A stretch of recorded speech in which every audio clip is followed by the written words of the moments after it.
ایک بار کی زیارت کے موقع پر اللہ کے پاک رسول صلی اللہ علیہ وآلہ وسلم نے ارشاد فرمایا کہ میری امت نے میرے دین کو ڈھا دیا، میری امت نے میرے دین کو ڈھا دیا۔ بہت مغموم شکل میں نظر آیا اور ایک ایسے مکان میں نظر آیا جس کی چھت گر چکی تھی، اور اس موقع پر آپ نے یہ جملہ ارشاد فرمایا بڑے غم کے ساتھ اس بندے سے کہ میری امت نے میرے دین کو ڈھا دیا۔ اور دوسری بار پھر تھوڑی دن کے بعد پھر زیارت نصیب ہوئی تو اس بندے کے کہنے کے مطابق رحمت دو عالم صلی اللہ علیہ وآلہ وسلم نے جو جملہ ارشاد فرمایا وہ کچھ اس طرح کا تھا کہ میرے اپنوں نے مجھے چھوڑ دیا، میرے اپنوں نے مجھے چھوڑ دیا، میرے اپنوں نے مجھے چھوڑ دیا۔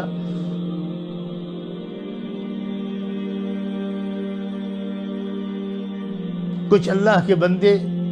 اب بھی امت میں ایسے موجود ہیں جنہیں وقتاً فوقتاً یا کبھی کبھی کہہ لیجئے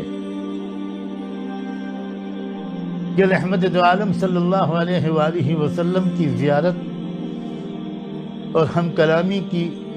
دولت نصیب ہو جاتی ہے۔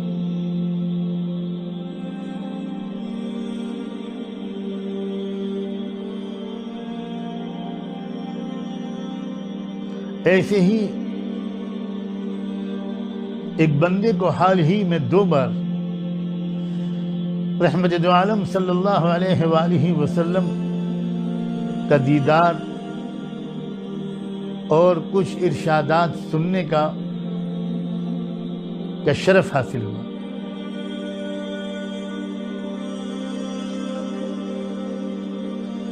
میری زبان لڑکھڑا رہی ہے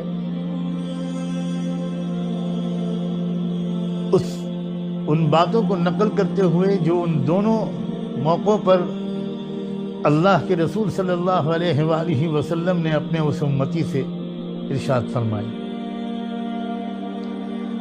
لیکن امانت کے طور پر آپ تک پہنچانے کی کوشش کرتا ہوں، اور اللہ کرے سچے دل سے میں سب سے زیادہ اپنے آپ کو ہی اس کی وجہ اور مخاطب سمجھ سکوں کسی ریاکاری کے بغیر۔ ایک بار کی زیارت کے موقع پر اللہ کے پاک رسول صلی اللہ علیہ وآلہ وسلم نے ارشاد فرمایا کہ میری امت نے میرے دین کو ڈھا دیا،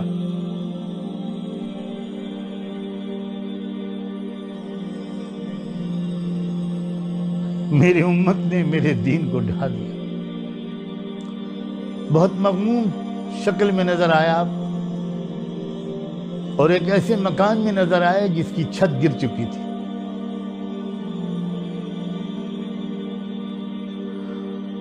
اور اس موقع پر آپ نے یہ جملہ ارشاد فرمایا بڑے غم کے ساتھ اس بندے سے کہ میری امت نے میرے دین کو ڈھا دیا۔ اور دوسری بار پھر تھوڑی دن کے بعد پھر زیارت نصیب ہوئی تو اس بندے کے کہنے کے مطابق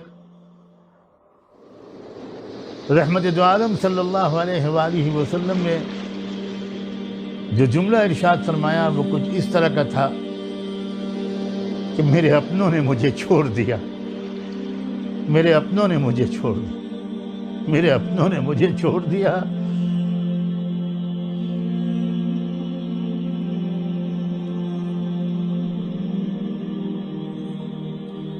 کیا دنیا بھر کے حالات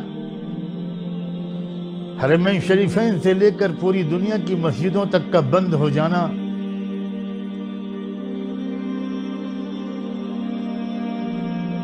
کیا اس بات کی دلیل نہیں ہے کہ رب ہم سے راضی نہیں ہے؟ رب ہم سے راضی نہیں ہے۔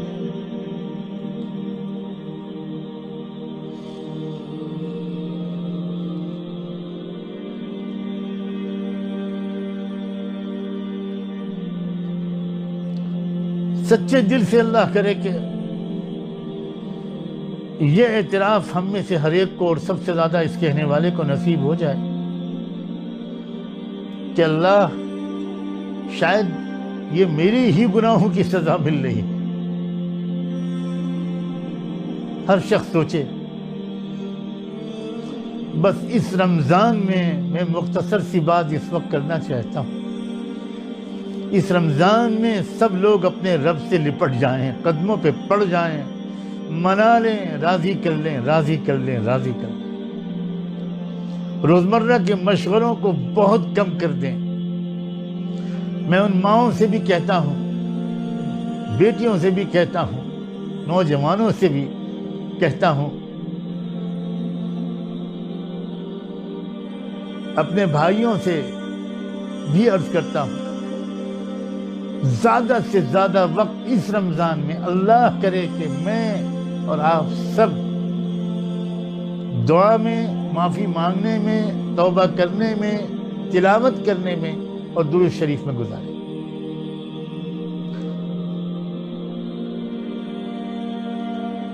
جس قسم کی سازشیں اس دجالی دور میں ہو رہی ہیں،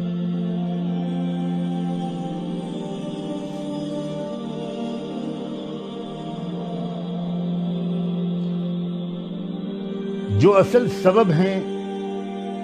ظاہری سبب،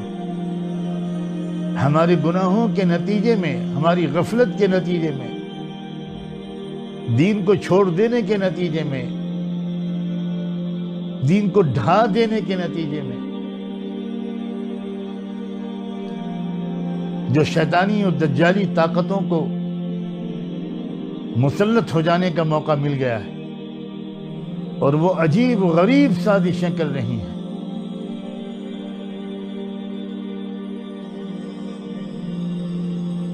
ان کے ہر طرح کی شرارتوں اور سازشوں اور ان کے نقصانات سے بچنے کے لیے ماہرین بتاتے ہیں کہ سب سے زیادہ مؤثر عمل کثرت سے قرآن کی تلاوت کرنا ہے۔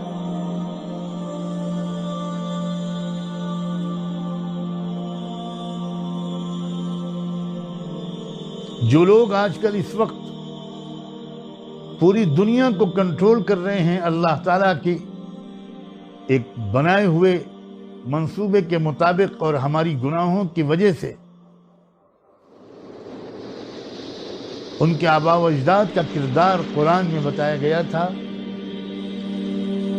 نبذوا کتاب اللہ وراء ظہورہم واتبعوا ما تتلو الشیاطین علی ملک سلیمان۔ جو لوگ میرے اشارے کو سمجھ سکتے ہیں، علماء کرام تو ضرور سمجھ رہے ہیں کہ وہی لوگ ہیں جو اس وقت پورے نظم عالم پر ان کو قابو دے دیا گیا ہے، اور یہ عین ان اطلاعات کے مطابق ہے جو اللہ کے رسول صلی اللہ علیہ وآلہ وسلم نے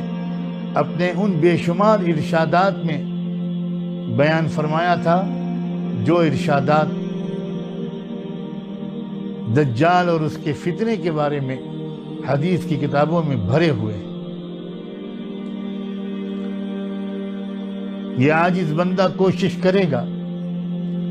کہ اپنے بہت محدود علم کے مطابق، علم کے بقدر، رمضان مبارک کے آنے والے دنوں میں سورہ کہف کی روشنی میں دجال کے فتنے کے بارے میں، اس کی کچھ تفصیلات کے بارے میں اور آج کل کے حالات سے ان کے ربط و تعلق کے بارے میں کچھ عرض کروں،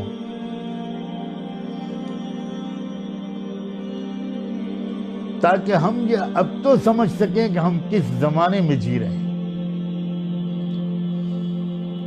آپ میں سے جو لوگ بہت عرصے سے مجھ طالب علم کی گفتگویں سنتے رہے ہیں یا مضامین پڑھتے رہے ہیں، آپ کو اندازہ ہوگا کہ 20-30 سال سے یہ عاجز کہنے کی کوشش کر رہا ہے کہ یہ عام زمانہ نہیں ہے، یہ آخر الزمان شروع ہو چکا ہے، اور بڑی تیزی کے ساتھ وہ جو واقعات و حوادث دنیا کے مختلف علاقوں میں وقوع پذیر ہو رہے ہیں، یہ وہی واقعات و حوادث ہیں جن کا حدیث فتن میں تذکرہ آیا۔ خیر، اس موضوع پر تو اگر زندگی اور توفیق الہی رہی تو آنے والے رمضان کے دنوں میں کوشش کروں گا کہ روزانہ آپ کی خدمت میں کہ ان دجالی فتنوں، ان کے حربوں اور حملوں جو ہر کچے پکے گھر میں اس وقت جس کا اثر پہنچ رہا ہے، ان سے بچنے کے لیے سب سے زیادہ مؤثر طریقہ قرآن مجید کی کثرت سے تلاوت ہے۔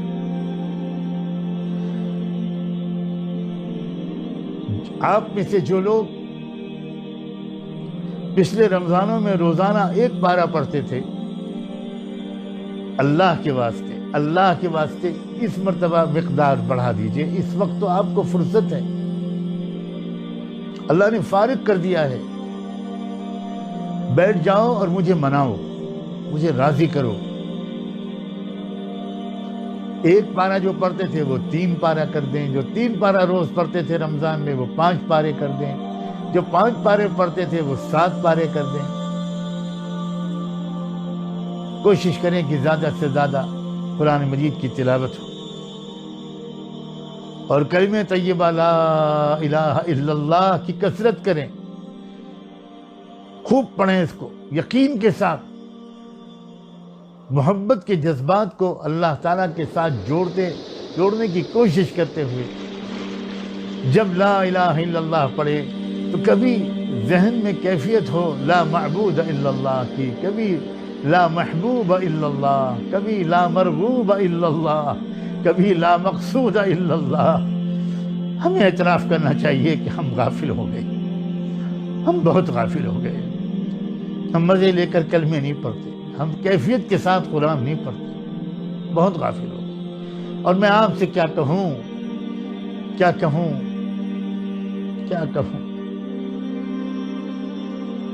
میرا حال بس میرا اللہ ستار بھی ہے اور غفار بھی ہے، اللہ معاف کر دے، اور اس مرتبہ رمضان ایسا گزروا دے اللہ جیسا گزرنا چاہیے، جیسا اب تک نہیں گزرا۔ اور کثرت سے درود شریف بھی پڑھیں۔ موجودہ حالات میں اللہ کے بہت سے وہ بندے جو روحانیات کے رازوں کو کچھ سمجھتے ہیں، وہ سمجھ رہے ہیں کہ اس وقت درود شریف کثرت سے پڑھنے کے کیا فائدے ہوں گے۔ ہر دور میں اور ہر زمانے میں درود شریف بہت زیادہ اعلیٰ درجے کا ذکر ہے، اتنا اعلیٰ درجے کا ذکر ہے اور اتنی زبردست دعا ہے کہ صحابہ نے تو پوچھتے پوچھتے اللہ کے رسول سے یہ تک فیصلہ کر دیا کہ اللہ کے رسول اب میں تو اللہ سے کچھ مانگوں گا ہی نہیں، صرف درود پڑھتا رہوں گا، کیونکہ بار بار اشارہ ہو رہا تھا اللہ کے رسول کی طرف سے کہ تم جتنی چیزیں اللہ سے مانگنا چاہتے ہو وہ سب تم کو مل جائیں گی اگر تم مجھ پر درود شریف پڑھتے ہو۔ تو پہلے ارادہ کیا کہ اچھا اب میں چوتھائی جو ذکر ہے میرا وہ میں درود ہی کے لیے خاص کر دوں گا، پھر کہا کہ تہائی، یہاں تک کہ پڑھتے پڑھتے یہ کہا کہ بس اب تو میں صرف، اور جب صحابی نے کہا کہ اب میں درود پڑھوں گا صبح سے رات تک، تو آپ نے تو عجیب بات فرما دی، پھر سن لو تمہاری ساری فکریں دور ہو جائیں گی، ضرورتیں سب پوری ہو جائیں گی، تمہاری سب دعائیں قبول ہوں گی۔ تو اس وقت جو حالات ہیں، اللہ اکبر، ذرا تصور تو کیجئے، ہم اور آپ میں سے تو بہت سے لوگ ابھی تک اپنے گھروں میں بیٹھ کر کھا پی رہے ہیں، لیکن میرے کروڑوں بھائی، میرے کروڑوں بیٹے، میری لاکھوں بیٹیاں، میری بہنیں لاک ڈاؤن میں ایسے پھنسے ہوئے ہیں کہ بھوک سے مر رہے ہیں۔